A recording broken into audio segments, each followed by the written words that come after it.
আসসালামু আলাইকুম সবাইকে। সবাই কেমন আছেন? আশা করছি সবাই ভালো আছেন। আপনাদের দয়ায় আলহামদুলিল্লাহ আমিও ভালো আছি। তো দেখতেই পাচ্ছেন আমি বাটিতে করে নারিকেল কুড়িয়ে নিয়েছি। আর এই সাইডে সমান এক সাইজের করে আমি রুটি বেলে নিয়েছি। আজকে আমি কাঁচা নারিকেল দিয়ে পুলি পিঠা বানাবো। তো দেখতেই থাকুন। এর ভিতরে আমি নারিকেল ভরে নিয়েছি, কিভাবে যেন সেই ভিডিওটা স্কিপ করে গেছে। তারপরে বানানো শেষ, আমি তেলে ভেজে নিচ্ছি এগুলা। আমি অল্প অল্প করে ভেজে নেব। আর এটা বেশি ভাজা যাবে না, যেহেতু আমি এটা আটা দিয়ে করেছি।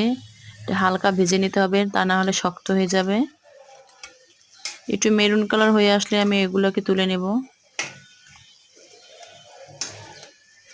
এক পিঠ ভাজা শেষ, এবার আমি পিঠাগুলোকে উল্টে দিচ্ছি। এই যে দেখুন আমার ভাজা প্রায় শেষ। এভাবে আমি সবগুলো পিঠে একেবারে ভেজে নেব। আর এগুলা খেতেও অনেক দারুণ সুস্বাদু হয়।